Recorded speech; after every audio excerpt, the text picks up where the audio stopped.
Good morning, students. So today we will discuss exercise 1.3 just for revision. Clear?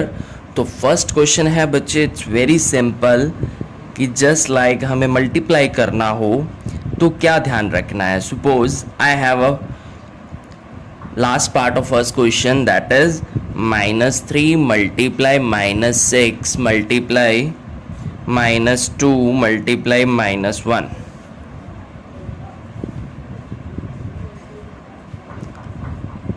तो बच्चे simply यहाँ क्या करना है, पहले आप लोग नेगेटिव का चेक कर सकते हो कि अगर दो माइनस होते हैं तो आपस में क्या हो जाते हैं बच्चे, कट. यहाँ भी दो माइनस होते हैं तो क्या हो जाते हैं, कट. उसके बाद हमें सिंपली मल्टीप्लाई करवानी है. 6 3 ज़ार 18, 18 into 2 36 multiply 1 which is equal to 36. तो वेरी सिंपल है, दैट इज कि अगर दो माइनस आ जाएं तो हमारे को क्या है, माइनस माइनस प्लस बन जाता है. अगर सिंगल माइनस हो तो वो वैसे का वैसा रह जाता है और आंसर भी हमारा माइनस में आता है. उसको आप एक और एग्जाम्पल के साथ कर सकते हैं, जैसे 10 मल्टीप्लाई -15 मल्टीप्लाई 2 मल्टीप्लाई 3 और ये हो भी माइनस के. अब देखिए कोई भी दो माइनस हम कट कर सकते हैं, ये कट हो गया, बाकियों को सिंपली मल्टीप्लाई करवा दीजिए. एक माइनस बचा है वो आगे लगा लेंगे. 15 इंटू 10 150, 150 इंटू 2 300, 300 इंटू 3 900. तो -900 is the answer. So second part is we have to verify. Clear? Verify के अंदर एक एग्जाम्पल के साथ करते हैं. फर्स्ट पार्ट है, सपोज 18 मल्टीप्लाई ब्रैकेट के अंदर है बच्चे 7 plus -3 which is equal to 18 multiply 7 plus bracket के अंदर 18 मल्टीप्लाई -3. यहाँ ध्यान रखना है. तो सबसे पहले हम बच्चे लेफ्ट साइड उठा लेंगे. ठीक है जी, लेफ्ट साइड को सॉल्व करते हैं.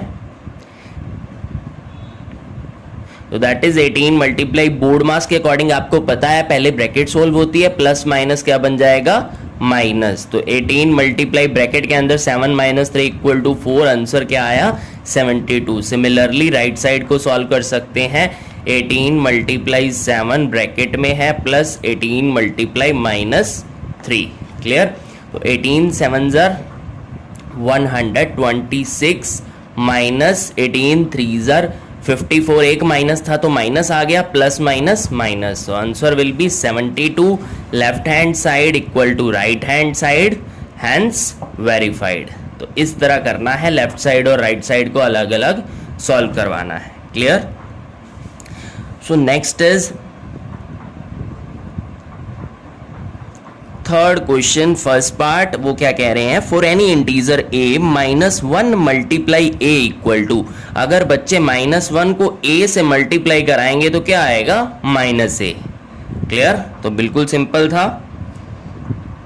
Next is determine the integer whose product with -1 is.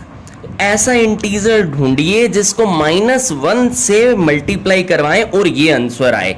Answer आए जैसे -22. क्लियर? ये उनका फर्स्ट पार्ट था.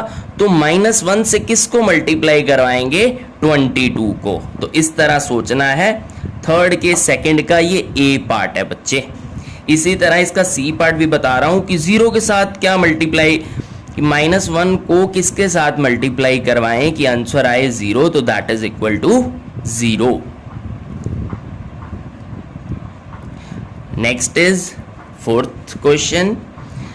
Starting from -1 multiply 5 write various product showing some pattern to show -1 multiply -1 is equal to 1. वो क्या कहते हैं, -1 मल्टीप्लाई 5 से शुरू हो जाइए, कितना आएगा, -5. फिर -1 इंटू 4 धीरे धीरे कम करते जाना है. फिर -1 इंटू 3 -3. फिर -1 इंटू 2 -2. फिर -1 into 1 that is -1. Next is -1 into 0 equal to 0.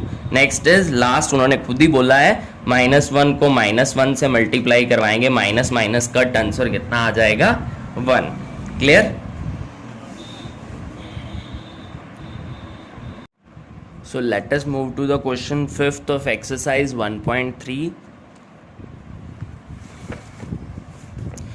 तो बच्चे क्वेश्चन की हेडिंग क्या है, find the product using suitable properties. तो सबसे पहले कुछ प्रॉपर्टीज़ का पता होना भी ज़रूरी है। प्रॉपर्टीज़ जैसे पहली प्रॉपर्टी की मैं बात करूं, दैट इज़ डिस्ट्रीब्यूटिव प्रॉपर्टी। नाम से क्लियर हो रहा है, डिस्ट्रीब्यूटिव यानी बांटना। जस्ट लाइक अगर मैं वेरिएबल में लिखूं तो a मल्टीप्लाई बी प्लस सी किसके इक्वल होगा, a को अगर b से मल्टीप्लाई करवाओ बीच में साइन आएगा प्लस का, फिर हम क्या है a को c से मल्टीप्लाई करवाएंगे, तो ये होती है distributive property. Next is commutative property. Commutative property का सिंपल वर्ड में मीनिंग याद रखो कि ऑर्डर को चेंज करना है। जस्ट लाइक ए को बी से मल्टीप्लाई करवा लो और बी को ए से मल्टीप्लाई करवा लो, क्या कोई फ़र्क पड़ता है? बिल्कुल नहीं। Just like 3 into 5 equal to 15 and 5 3 ज़ा 15। तो इसके कुछ पार्ट करते हैं। जैसे फिफ्थ क्वेश्चन का फिफ्थ पार्ट है,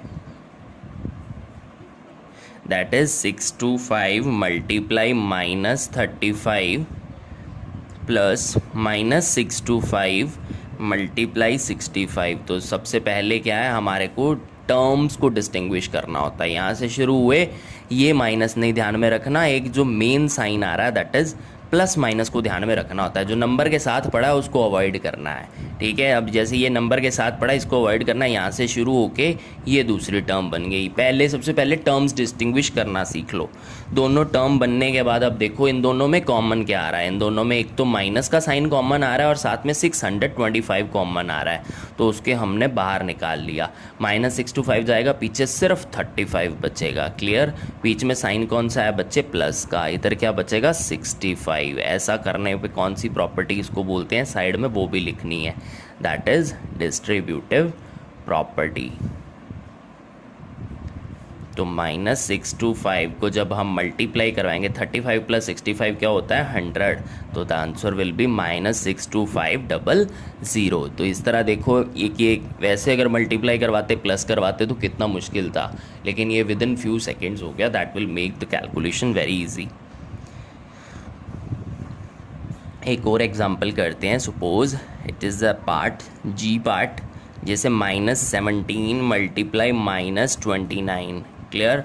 अब हम क्या कर सकते हैं बच्चे, अब सिंपल मल्टीप्लाई नहीं करवाना। क्लियर?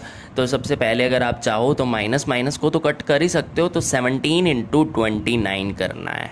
तो 29 अब किस नंबर के नज़दीक है? 30 के। तो क्या हम 29 को लिख सकते हैं 30 - 1? जी बिल्कुल। अब हम इसको क्या करते हैं, डिस्ट्रीब्यूटिव प्रॉपर्टी लगाते हैं। 17 को 30 से मल्टीप्लाई करवाओ, बीच में साइन माइनस का, फिर 17 को 1 से मल्टीप्लाई करवाओ। 17 को 30 से 17 3 ज़ा 51, फिर 510 आ गया -17। So the answer will B 493। Minus करवा के आप लोग देख लेना। यहाँ पे डिस्ट्रीब्यूटिव प्रॉपर्टी यहाँ पे लगाई है, तो ब्रैकेट में लिखनी ज़रूर है डिस्ट्रीब्यूटिव प्रॉपर्टी। तो इस ढंग से हम लोग डिस्ट्रीब्यूटिव प्रॉपर्टी लगा सकते हैं। बाकी एक पार्ट मैं आपको कॉम्यूटेटिव वाला भी करवा देता हूँ, दैट इज़ पार्ट बी। तो बी पार्ट के अंदर देखिए, अब 8 मल्टीप्लाई 53 मल्टीप्लाई -125 वैसे मल्टीप्लाई करवाओगे बहुत मुश्किल है, लेकिन इसमें थोड़ी सी नॉलेज होने की ज़रूरत है। दैट इज़ अगर 8 को 125 से मल्टीप्लाई करवाओ तो 1000 बनता है। तो हम क्या है, ऑर्डर चेंज कर देंगे बच्चे। तो ऑर्डर चेंज कराया तो 53 को आगे ले आए, 8 और 53 का ऑर्डर चेंज कर देता हूँ मैं। जब बेटा ऑर्डर चेंज करा यानी प्लेसेस को शिफ्ट करा, तो प्रॉपर्टी कौन सी आएगी बेटा? Commutative property. तो 8 को -125 से मल्टीप्लाई करवाएंगे, माइनस तो आएगा ही आएगा। 125 को 8 से करवा लेना, 1000 के इक्वल होगा। अब किसी नंबर को 1000 से मल्टीप्लाई करवाना तो बहुत ही ईजी है। तो इस तरह आप अपनी कैलकुलेशन को बहुत फास्ट कर सकते हो। Next is statement 6th। तो बच्चे 6th स्टेटमेंट क्या है? Certain freezing process require that the temperature be lowered from 40 degree at the rate 5 degree every hour. What will be the room temperature 10 hours after the process begins. तो इसकी statement आप लोग बना सकते हो, simple wording में बताता हूँ। देखो कि पहले है 40 डिग्री सेल्सियस, हर घंटे में कितना कम होता है 5 डिग्री। तो यहाँ स्टेटमेंट बन सकती है हर घंटे में 5 डिग्री कम होता है, कितने घंटों के लिए कम हो रहा है 10 घंटों के लिए। तो 10 × 5 डिग्री सेल्सियस कितना आएगा 50 डिग्री सेल्सियस। तो फाइनल टेम्परेचर कितना होगा 40 degree Celsius minus 50 degree Celsius.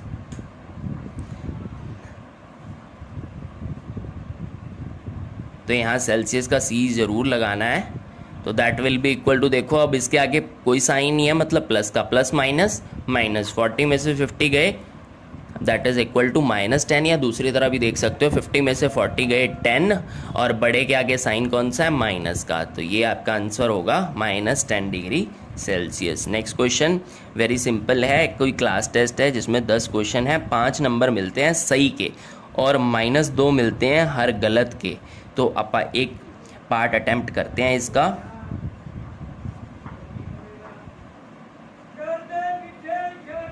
So we will do the second part, that is Reshma gets 5 correct answer and 5 incorrect. तो 5 सही है तो स्टेटमेंट बना के 5 × 5 कर लेना, 25 नंबर उसको मिल जाएंगे। 5 ही गलत है और गलत के कितने मिलने हैं -2, दैट इज इक्वल टू -10। दोनों को टोटल मार्क्स कितने हो जाएंगे, दोनों को क्या करवा देंगे बच्चे प्लस करवा देंगे। तो that is 25 + -10 is equal to 15 marks उसको मिल जाएंगे। Okay, thank you. So let's read question 8. A cement company earns a profit of ₹8 per bag of white cement and a loss of ₹5 per bag of grey cement salt. तो clear. तो पहले इस बात को समझना है कि अगर वो वाइट सीमेंट का बैग बेचती है कंपनी तो 8 रुपये का प्रॉफिट होता है, और अगर ग्रे सीमेंट का बैग बेचती है तो 5 रुपये का लॉस होता है। तो पहले पार्ट में समझते हैं क्या है। कंपनी ने 3000 बैग वाइट सीमेंट के बेचे, तो प्रॉफिट कितना होगा, दैट इज 3000 × 8। प्रॉफिट हुआ 24,000 रुपीज़ का। एंड इसको आप एग्जैक्टली स्टेटमेंट बना सकते हो, लेकिन just for the sake of revision हम सिर्फ समझ रहे हैं क्वेश्चंस को। ग्रे सीमेंट के कितने बैग बेचते हैं 5000, हर बैग पे कितना लॉस होता है 5 रुपये का, तो मल्टीप्लाई करवाने के बाद आ गया 25,000। तो ओवरऑल देखते हैं, प्रॉफिट 24,000 का, लॉस है 25,000 का। ओवरऑल क्या होगा बच्चे, लॉस होगा। तो लॉस कितना होगा 25,000 में से 24,000 को क्या करवा देते हैं माइनस। तो overall loss is equal to ₹1000। Clear. So moving on to the part second part क्या कहता है बच्चे। So that is, what is the number of white cement bag it must to sell to have a no profit no loss if the number of grey bags sold is 6400। Clear. तो grey bag यानी loss हो रहा है इनको, तो loss कितने का है 6400 बैग्स बेचते हैं, एक बैग पे 5 रुपये का लॉस है, तो इनको मल्टीप्लाई कराओगे तो that will be equal to 32,000। अब वो क्या कहते हैं, ना प्रॉफिट ना लॉस। तो लॉस अगर 32,000 का हो रहा है तो इसको कंपनसेट करने के लिए इतना ही प्रॉफिट चाहिए। तो अब कितने बैग वो बेचें, तो 32,000 और एक बैग पे कितना प्रॉफिट होता है 8 रुपये का, तो डिवाइड करने के बाद आ जाएगा 4000 bags. Clear. So the last question is simply हमारे को देखना है, फिल इन द ब्लैंक्स करने हैं, मल्टीप्लाई वाले हैं। सो जैसे सी पार्ट करते हैं इसका, blank multiply -8 is equal to -56। किसको मल्टीप्लाई करवाएं -8 से कि आंसर आए -56, तो हम करवाएंगे 7 को। क्लियर। इसी तरह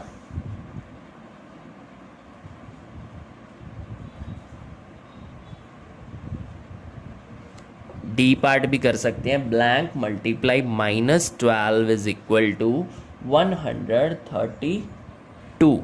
तो 132 बनाना है पॉजिटिव, तो 12 को किससे मल्टीप्लाई कराओ 11 से, लेकिन अगर आप आंसर पॉजिटिव चाहते हो तो ये भी क्या होगा नेगेटिव का।